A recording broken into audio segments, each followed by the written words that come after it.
우리 1절 말씀, 4장 1절 말씀을 바울의 심정으로 천천히 다시 한번 우리가 읽어보겠습니다. 1절 시작. 그러므로 나의 사랑하고 사모하는 형제들, 나의 기쁨이요 면류관인 사랑하는 자들아, 이와 같이 주 안에 서라.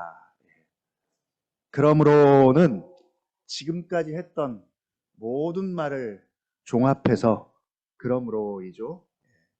그래서 이런 결론을 내립니다. 이와 같이 주 안에 서라. 이게 이제 지금까지의 모든 결론입니다.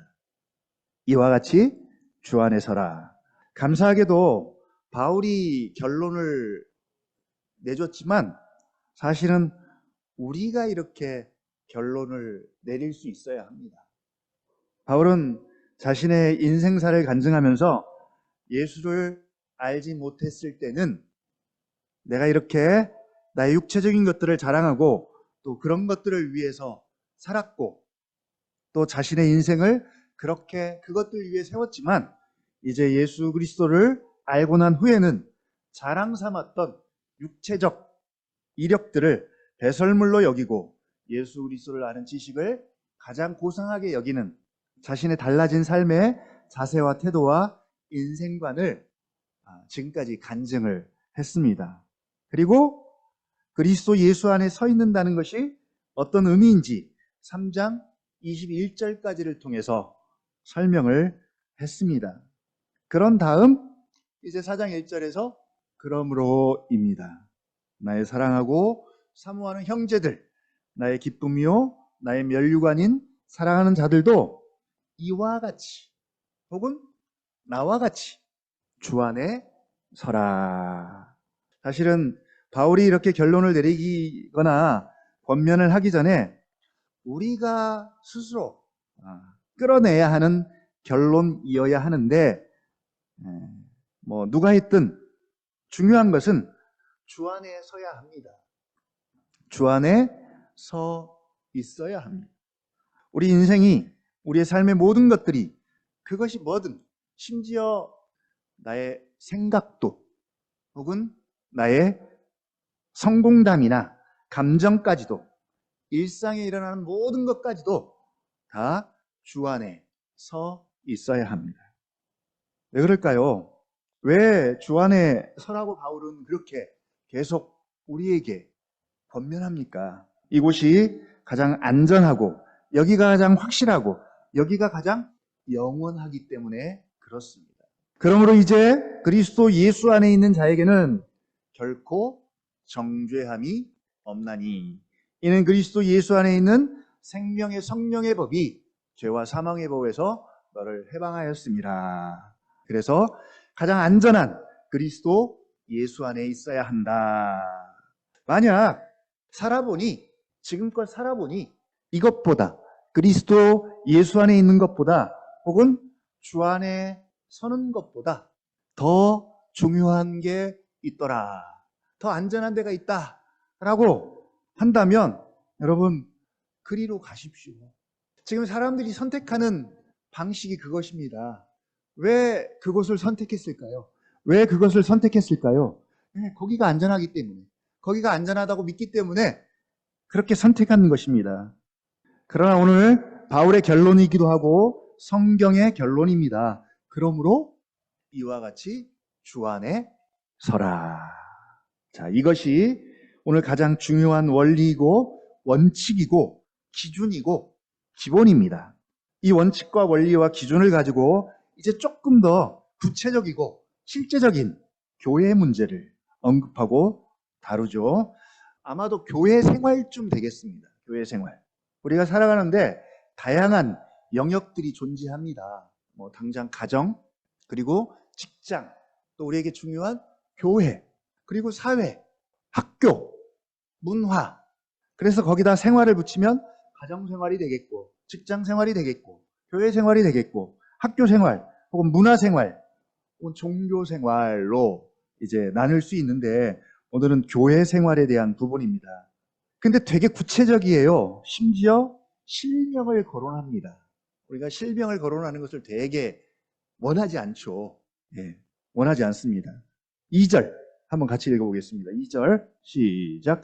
내가 유오디아를 권하고 순두개를 권하노니 주 안에서 같은 마음을 품으라. 예, 유오디아와 순두개 대신 여러분의 이름을 여기다가 집어넣었다고 생각해 보십시오. 여러분의 이름을 거론했다고 생각해 보십시오. 실명을 거론하는 것이 되게 민감한 주제인데 유오디아, 직분은 잘 몰라요. 지난주에는 제가 권사님 얘기를 했는데 사실은 그 당시에 직분 권사님이 없으니까 집사님에 더 가까울 것 같아요. 집사님. 아마도 빌립보 교회 모든 성도들이 다 아는 인물들이고요. 나름 영향력도 있는 분들입니다. 그리고 여자분들입니다. 영향력 있는 두 여집사님들이 어떤 이유인지는 몰라도 사이가 몹시 안 좋은 것 같아요. 근데 단지 안 좋은 정도가 아니라 바울이 교회 문제로 거론할 정도로 교회가 이 문제로 부정적인 영향을 받고 있는 것이죠. 조금 더 실제적으로 접근해 본다면 우리 언약나무 교회로 치면 한번 누구와 누구쯤 될까요? 네? 있습니까? 딱 떠오르는 유오디아, 순두개 떠오르는 두 분 없을까요? 권사님이 두 분 계셨으면 아마 딱 그렇게 했으면 좋을 것 같은데 한 분이어서 권사님도 안 되고요. 그래서 제가 사모님 두 분 정도면 될까요? 응? 우리 두 사모님들 사이가 어떤가요? 네? 속은 잘 모르겠지만 적어도 외형적으로는 그렇게 나빠 보이지는 않는 것 같아요. 근데 만약 이 두 사모님이 사이가 안 좋아요. 그러면 상식적으로 인간적으로 선호하고 좋아하는 관계적으로 모이게 될 것이고요. 그룹이 형성되어서 교회 분위기가 둘로 나뉠 가능성이 많습니다. 당장 가정에서 엄마와 아빠가 사이가 안 좋으면 분위기가 어때요? 자녀들이 누구 편에 서야 할지 난처해 합니다. 그런 가정이 화목하겠어요? 그런 모습이죠. 자, 어떻게 이 문제를 해결합니까? 먼저는 바울은 당사자들에게 각각 권면합니다. 각각이죠. 그래서 유오디아를 권하고 순두개를 권하노니 이름까지 이렇게 직접 거론을 합니다. 자, 여기서 권한다는 의미는 책망이 아니라 훈계하고 설득하는, 사실은 되게 예의 바른 존중의 모습이 담겨져 있습니다. 성령님이 우리를 대할 때도 이렇게 하시는 것 같아요. 가끔 우리는 성령님께 정말 강권적으로, 강압적으로 어떻게 좀 해주시기를 원할 때가 있는데 일방적으로 역사해 주시기를 바랄 때가 있지만 성령님은 그렇게 하시지 않죠. 우리를 설득해서 우리가 그것을 이해하고 받아들이도록 그렇게 하십니다. 지금 빌립보 교회가 주 안에서 온전히 세워져야 하고 나름 교회다운 교회로 혹은 소아시아 지역에 혹은 유럽의 첫성이잖아요. 어떻게 보면. 그래서 주변에 자랑할 만한 교회로 영향력 있는 교회로 세워져 가는 그런 타이밍에 어쩌면 이 두 성도님들이 교회의 발목을 잡고 있는 거잖아요. 지금. 그리고 이 문제가 얼마나 심각하면 바울이 실명까지 거론을 하겠어요. 그럼에도 불구하고 바울이 강압적이거나 책망하지 않고 설득합니다. 뭐라고요? 주 안에서 같은 마음을 품으라. 예. 원리와 원칙은 똑같습니다. 주 안에서입니다. 교회 안에서 일어나는 모든 일, 교회 생활에서 일어나는 모든 일에 있어서 가장 중요하고 가장 기본적인 원칙이라면 바로 주 안에서입니다. 교회의 머리가 되시는 주 예수 그리스도가 우선이고 원칙입니다. 가끔은 우리가 이럴 때가 있죠. 좋은 게 좋은 거다. 좋은 게 좋은 거다. 어때요? 여기 살면서 때로는 우리에게 되게 중요한 원리가 되고 원칙이 될 때가 있습니다. 혹은 누이 좋고 매부 좋고 서로에게 되게 좋은 윈윈 전략 중에 하나입니다. 그러나 교회 안에서는 교회 생활의 가장 중요하고 앞서는 원리와 원칙은 좋은 게 좋은 것도 아니고 바로 주 안에서입니다. 다른 말로 말하면 복음 안에서이죠. 진리 안에서. 복음이, 진리가 다른 것보다 우선합니다. 복음의 우선성, 진리의 우선성이죠. 우리 지하철에 보면 노약자석이나 임신부석을 이렇게 만들어 놨잖아요. 누가 우선입니까? 네, 그들이 우선입니다. 네, 그들이 우선인 것처럼 복음이, 주님이 적어도 교회 안에서는 다른 것들에 양보되어서는 안 된다는 것이죠. 분명한 사실은 이 둘이 화해를 하고 또 개선이 되어야 합니다. 관계가 개선이 되어야 해요. 근데 복음을 양보하고 주님을 뒷전으로까지 하면서 그것이 우선이 되어서는 안 된다는 것이죠. 근데 세상에서는 사실은 화해가 우선이죠. 화해가 우선입니다. 한동안 세계교회협의회 WCC, 우리 많이 들어봤죠. WCC. 연합과 일치라는 가치를 위해서 우리가 함께 교회가 하나가 됩시다 라는 모임이 있습니다. 예. 연합과 일치가 굉장히 중요합니다. 그러나 교리와 진리와 믿음을 내려놓고 포기하고의 일치는 우리에게 그렇게 중요하지 않아요.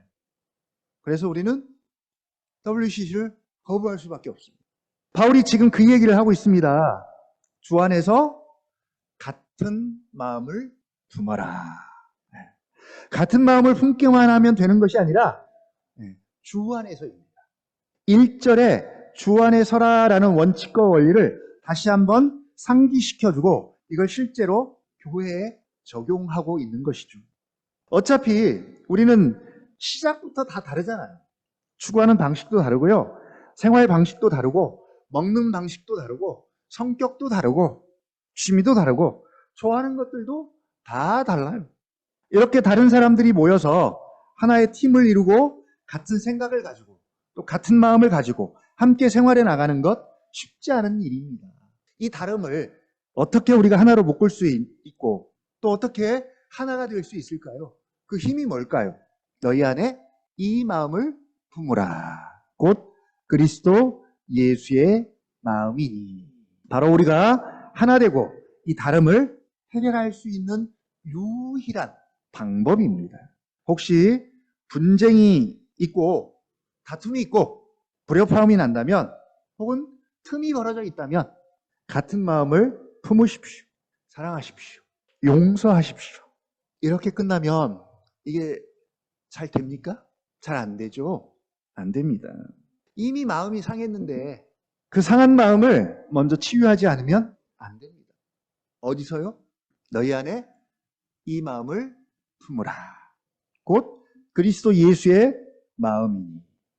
먼저 주 안에서를 확인해야 합니다. 내가 주 안에 제대로 서 있는지, 내 감정이, 여러분 감정이 내 거라고 내 맘대로 되는 것이 아니라 감정도 주 안에 서 있어야 합니다. 감정과 내 정서와 내 생각들이 주 안에 제대로 서 있는지 확인해 보십시오. 우리가 주님의 사랑, 그 주님의 그 은혜를 생각하면 뭐가 문제일까요? 우리 수요일 날도 나왔지만 1만 달란트의 빚을 탕감받은 사람이 혹은 그 사랑이라면 그 은혜라면 그 정도의 사랑이라면 여러분 누군들 용서하지 못하고 이해하지 못할까요? 1만 달란트. 근데 현실은 달라요. 현실은 달라요.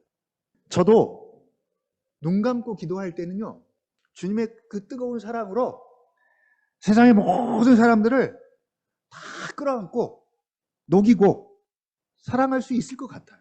막 뜨겁게 기도할 때는 그래요. 그때는 배는 게 없기 때문에 다 가능해요. 다 가능해요.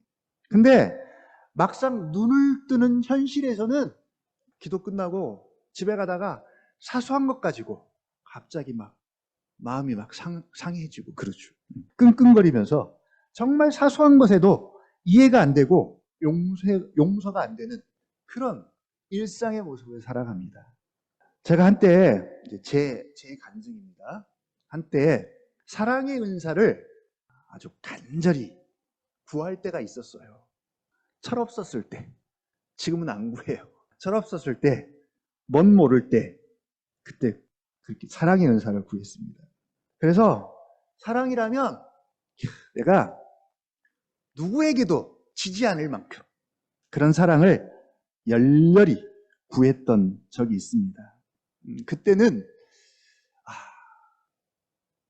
제가 언변도 부족하고 또 지식과 재능도 많이 별로 없는 것 같고 어차피 큰 인물은 못 될 것 같고 그러니까 주님, 제가 사랑만큼은 좀 남달랐으면 좋겠습니다. 이 구역에서는 내가 제일 잘 나가. 그 마음으로 막 사랑을 구했던 적이 있습니다. 그래서 그때는요, 제가 저를 봐도 지금 생각해 보니까 좀 대단했던 것 같아요. 네. 네. 제 눈에 보이는 이 거지들, 노숙자들, 제가 절대 그냥 안 보냈어요. 콩 한 조각도 나눠 먹는 심정으로 제가 먹을 하루의 밥값을 반으로 나눠서라도 그들에게 먹을 걸 사주고 도시락도 심지어는 싸다 주고 교회에서 이렇게 쓰다 남은 간식들이 있으면 제가 모아다가 다 이렇게 그분들 갖다 주고 근데 그것도 몇 번 하니까 성에 안 차가지고 제가 아예 그를 제 방에 데리고 가가지고 제가 자취할 때니까 데리고 와서 목욕시켜서 돌봐주고 함께 이렇게 숙식하려는 마음까지 그렇게 먹었습니다. 결혼하기 전이죠. 뭐 지금 같으면 제가 쫓겨나죠. 그러면 제가 쫓겨납니다. 그때는요 사랑으로 다 할 것 같았어요. 근데 제 사랑에는 한계가 있잖아요. 한계가 있어요. 그걸 지속할 힘이 저에게는 없는 거죠. 없어요. 그리고 그 사랑은 그때 그 시절에 활활 타서 이제는 쟤만 남은 거죠. 타고 남은 쟤만 남았다는 아주 슬픈 이야기가 있습니다. 여러분, 사랑도 주님의 사랑이어야 합니다. 주 안에 서야 합니다. 주님의 마음이어야 합니다. 내 사랑으로는 한두 번은 할 수 있어도 꾸준히 할 수는 없어요. 먼저 주 안에 서 있어야 합니다. 요디아도 주 안에서, 순두개도 주 안에서, 그리고 주 안에 선 두 사람이 같은 동일한 주 안에서의 근거에서 같은 마음을 품어라. 이걸 우리에게 적용해서 우리가 주 안에 서 있는지, 내가 주 안에 서 있는지 다시 한번 돌아보는 시간이 되었으면 좋겠습니다. 자, 이렇게 2절을 통해서 당사자인 두 여인에게 직접 권면했다면 이번에는 3절입니다. 3절 같이 한번 읽어볼게요. 시작. 또 참으로 나와 멍에를 같이 한 내게 구하노니 복음에 나와 함께 힘쓰던 저 여인들을 돕고 또한 글레멘드와 그 외에 나의 동역자들을 도우라. 그 이름들이 생명책에 있느니라. 우리가 3절에서 눈여겨봐야 할 것이 있다면 바로 바울이 사용하는 호칭들이에요. 이미 1절에서도 빌립보 교회 성도들을 부를 때 과할 정도로 미하여구를 붙여서 자신의 마음을 표현했는데 3절에서도 마찬가지입니다. 참으로 나와 멍에를 같이 한 내게 구하노니. 여기서 나와 명예를 같이 한 내게가 누군지는 불분명합니다. 이게 뭐 디모데인지 아니면 에바브로디도인지 아니면 빌립보 교회를 시작하게 한 루디아인지 아니면 교회의 감독인지 누구인지는 모르지만 이 편지를 직접 받는 수신자들이라면 누군지 알겠죠. 자, 중요한 것은 바울이 그를 지칭하는 표현입니다. 참으로 나와 멍에를 같이 한 내게 구한다. 부탁한다. 멍에를 같이 맨다는 것은 되게 가까운, 심지어 운명을 같이 한, 함께한 그런 아주 가까운 관계를 말합니다.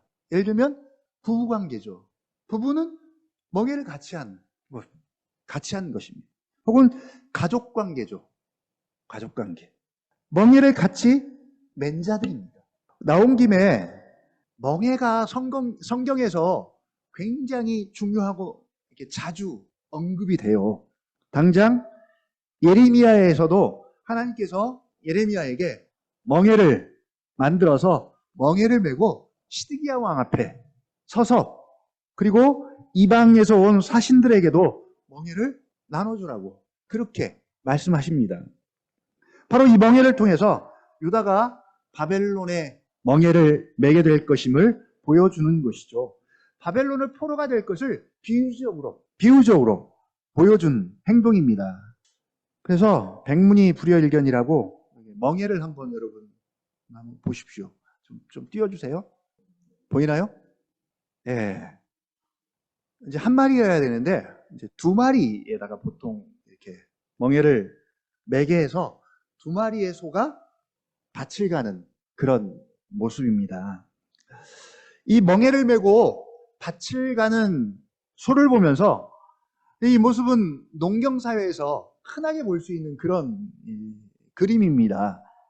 예수님께서 설교하실 때 말씀을 전하실 때 보통 이런 방식을 택하셨어요. 그냥 현장에서 흔히 보이는 그런 것들을 보면서 그것들을 비유로 말씀하시죠. 마태복음 11장 28절도 마찬가지입니다. 너무나 유명한 말씀이죠. 수고하고 무거운 짐진 자들아 다 내게로 오라. 내가 너희를 쉬게 하리라.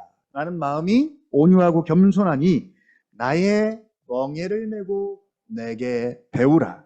그리하면 너희 마음이 쉼을 얻으리니 내 멍에는 쉽고 내 짐은 가벼움이라. 소 두 마리가 밭을 갈아요. 당연히 멍에를 메야 되겠죠. 근데 자세히 보니까 이 소가 둘 다 똑같은 입장이 아니라 한 마리는 어미소고 한 마리는 새끼소입니다. 그러면 주인 입장에서 멍에를 어떻게 매게 하겠어요? 좀 더 무거운 쪽을 어미소에게 매게 할 것이고요. 가벼운 쪽을 새끼소에 짊어지게 해서 그렇게 해서 밭을 갈아야 밭을 균형 있게 갈 수가 있습니다. 이 원리를 그대로 예수님께서 가져다가 지금 이 말씀을 통해서 우리에게 사용하십니다. 수고하고 무거운 짐진 자들아. 한마디로 우리네 인생을 이렇게 표현했습니다. 인간의 수고와 무거운 짐을 져야 할 운명이다. 인간은 그런 운명이다. 타락한 인간의 숙명이죠. 이게 벗을 수 없는 인간의 운명입니다. 멍에입니다. 자, 그런 자들, 그런 멍에를 진 모든 자들아 다 내게로 오라. 내가 너희를 쉬게 하리라. 어떻게 예수님께서 그 수고하고 무거운 짐으로부터 그 멍에로부터 우리를 쉬게 하고 편하게 할 수 있을까요? 나는 마음이 온유하고 겸손하니 이건 생략하더라도 나의 멍에를 메고 내게 배우래. 내 멍에는 쉽고 가볍기 때문에 내 멍에를 메면 쉼을 얻는데요. 육체가 아니라 마음의 쉼을 얻는데요. 무슨 그림이냐면 소의 자리에 예수님과 나가 있다고 한번 좀 생각을 해보십시오. 이 소의 자리에 예수님과 나가 있는 거죠. 예수님과 내가 그 자리에 있습니다. 옛날에는 예수님과 상관없을 때는 예수님은 예수님의 멍에를 메고 나는 나의 멍에를 메고 있었습니다. 근데 내 멍에는 너무 무겁습니다. 수고하고 무거운 짐이에요. 버거워요. 하루하루 살기가 힘들어요. 생각지도 못한 일들이 날마다 나에게 들이닥치고 일어납니다. 육체적으로도 그렇고 정신적으로도 그렇고 그래서 끙끙대면서 무거운 짐을 지고 삽니다. 그런데 어느 날 예수님이 오셔서 이렇게 말씀하시는 거죠. 수고하고 무거운 짐진 자들 다 내게로 오라. 내가 너희를 쉬게 하리라. 나는 마음이 온유하고 겸손하니 내 멍에를 메고 내게 배우라. 그리하면 너희 마음이 쉼을 얻으리라. 내 멍에는 쉽고 가벼웁니다.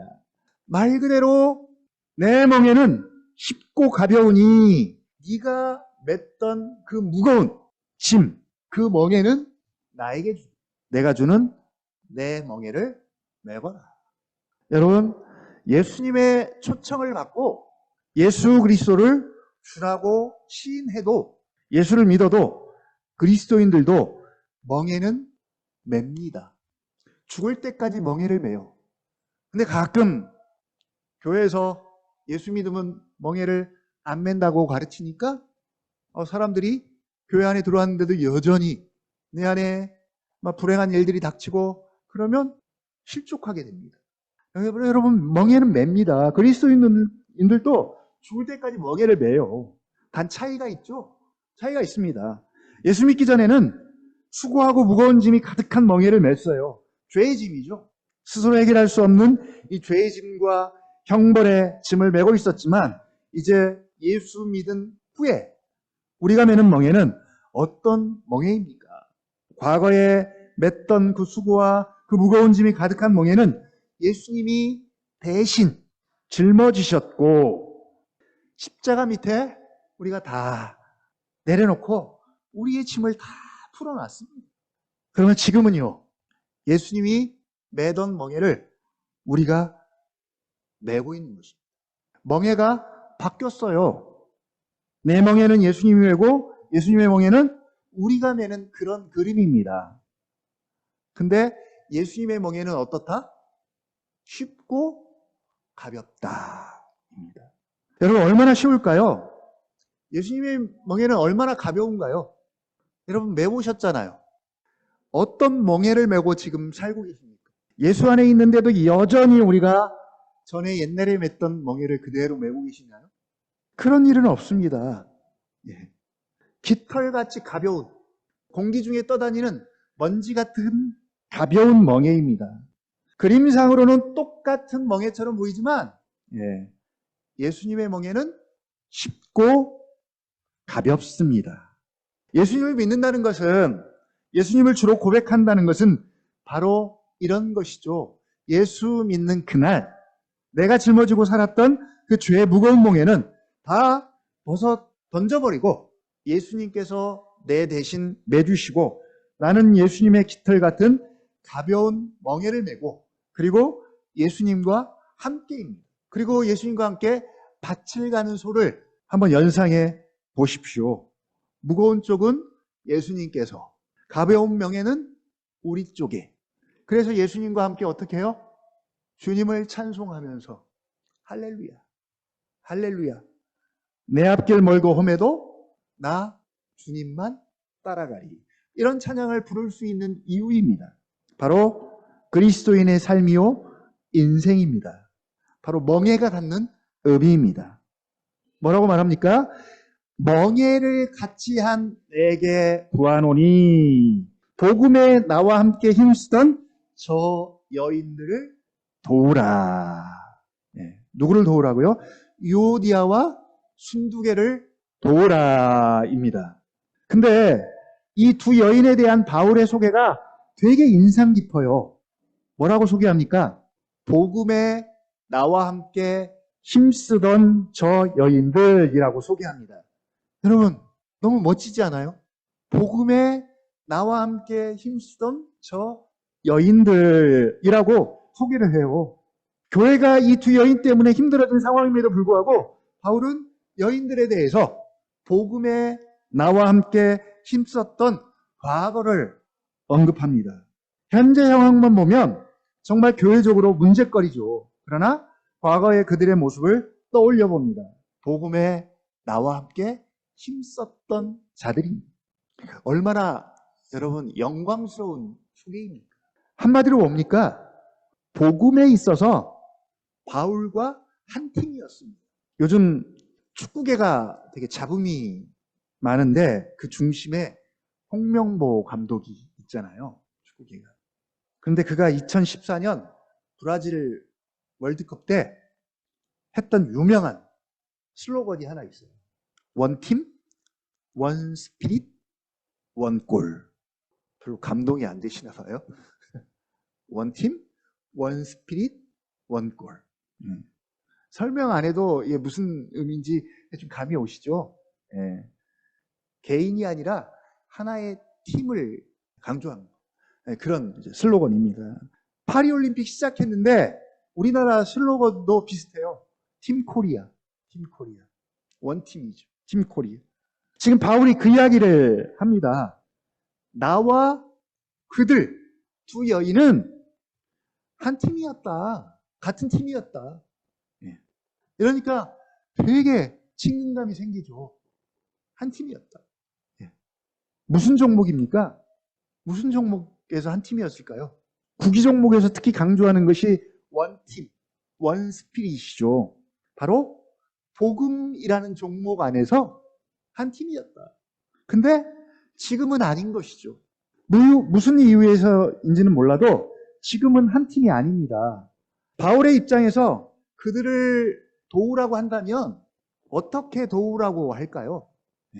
바로 예전처럼 복음의 한 팀이 될 수 있도록 그들을 도우라는 것 아니겠습니까? 바울이 빌립보 교회를 생각하면서 가장 기뻐하고 감격스러워하고 영광스러워하는 부분은 뭡니까?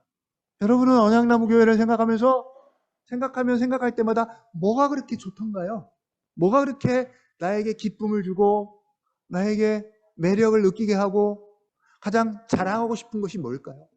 저만 만나면 주일날 식사 자랑하는 분이 계세요. 얼마나 잘 먹든지 그냥 여러분 뭐만 생각하면 그렇게 좋을까요? 감사할까요? 바울은 1장 3, 4, 5절로 가볼까요? 1장 3, 4절 노골적으로 이렇게 표현합니다. 같이 읽어보죠. 3, 4, 5절 시작. 내가 너희를 생각할 때마다 나의 하나님께 감사하며 간구할 때마다 너희 무리를 위하여 기쁨으로 항상 간구함은 너희가 첫날부터 이제까지 복음을 위한 일에 참여하고 있기 때문이라. 바로 이겁니다. 1장 읽어보면 계속 그 이야기하고 있어요. 이것 때문에 바울이 빌립보 교회를 생각하면 너무너무 기쁘고 기뻐할 이유이고 그래서 나의 기쁨이요 면류관이요 나의 사랑하고 사모한다라고 말한 이유가 바로 이 복음 때문입니다. 복음에 참여하고 복음을 전하고 복음에 힘쓰는 일을 바울은 가장 기뻐하고 영광스럽게 생각했습니다. 바로 바울의 주된 관심사요 교회에 가장 우선하는 일입니다. 그래서 결론적으로 주 안에 교리 안에 진리 안에 복음 안에 서라입니다. 바로 그 일에 나와 함께 힘쓰던 저 여인들입니다. 그러니까 바울로서는 지금 얼마나 마음이 아프고 안타까울까요? 이쯤 되면 여러분 궁금하지 않나요? 그렇게 열심히 던 여인들이 뭐 때문에 다툼이 생기고 사이가 틀어졌을까요? 교회에서는 주로 어디서 이런 일이 많이 발생합니까? 우리 여성도님들 식당에서 그래서 심지어는 막 이 식당을 없애버리는 교회도 있어요. 하도 막 밥하다가 막 아무것도 아닌데. 자, 뭐 때문에 다툼이 생기고 사이가 틀어졌을까요? 그래서 결과적으로 한 팀에서 벗어났습니다. 그래서 들어보고 뭔가를 해결책을 제시해주고 싶죠. 경험담도 꺼내서 권면도 하고 서로 들어보고 공감도 해주고 하면서 풀어지면 얼마나 좋겠어요. 근데 평상시 우리를 생각해보면 이게 잘 안 돼요. 우리가 큰 일에 대해서는 정말 되게 관대하고 쉽게 헌신도 잘하고 마음 씀씀이가 되게 큰데 근데 되게 사소한 것 가지고는 그런 것 가지고 틀어지면 빈정이 상하면 감정이 상하면 이게 아주 잘 해결이 안 돼요. 옛날에 저희 형님이 잘 나갔던 때가 있었어요. 막 이렇게 밖에 나가면 막 크게 썼어요. 룸사롱 같은 데가 얼마나 돈을 갖다 많이 바쳤으면 아버님 돌아가실 때 거기서 화환을 보내왔어요. 그런데 그렇게 통 크게 놀던 사람이 주차장만 가면 100원 때문에 막 시비 걸고 싸워요. 그 100원이 뭐라고. 사소한 것 가지고 시비가 붙어요. 사람들이 그래요. 사람들이 그런 것 같아요. 여러분 굳이 원인을 알 필요는 없습니다. 중요한 것은 그들이 원팀이 되도록 같은 팀이 되도록 도우라입니다. 그러나 바울 편에서 중요한 원칙이 하나 있습니다. 그냥 서로 화해하는 것이 목적이 아니라 뭐 안에서? 복음 안에서. 복음 안에. 계속 강조하죠. 주 안에. 주 안에서 복음에 나와 함께입니다. 그들이 다시 주 안에 설 수 있도록 복음에 함께 한 팀이 될 수 있도록 도우라. 도우라. 그 외에 이름이 언급되지 않은 나의 동역자들을 도우라. 이번에는 동역자들입니다. 동역자라는 말에는 멍해를 같이 한다라는 의미가 포함이 되어 있습니다. 자, 그렇게 본다면 여러분, 우리가 서로가 서로에게 여러분 동역자입니까? 우리 동역자입니까? 멍해를 같이 한 자들입니까? 좀 더 생각이 필요할까요? 고민을 좀 해봐야 답을 할 수 있을까요? 적어도 의미상으로는 그런 것 같아요. 동역자들, 멍해를 같이 한 자들입니다. 그런 자들에게 도우라라고 권면합니다. 우리에게도 이 부탁이, 이 명령이 들려졌으면 좋겠습니다. 어떻게 도울 수 있을까요? 복음의 한 팀이 되도록, 주 안에 설 수 있도록, 주 안에서 같은 마음을 품을 수 있도록 서로가 서로를 도울 수 있었으면 좋겠습니다. 마지막 그 이유를 아주 짤막하게 이야기합니다. 그 이름들이 생명책에 있느니라. 다른 이유, 다른 설명이 필요 없어요. 그 이름들이 생명책에 있기 때문입니다.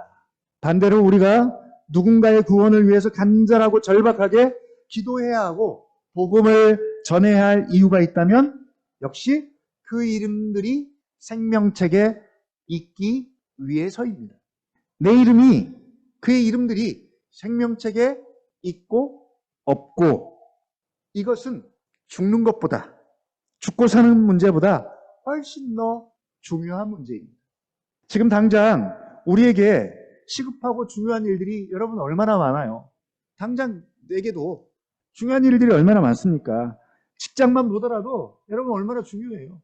실제로 되게 중요하잖아요. 얼마나 급합니까? 얼마나 중요해요. 나의 온 정신과 에너지를 쏟을 만큼 중요합니다.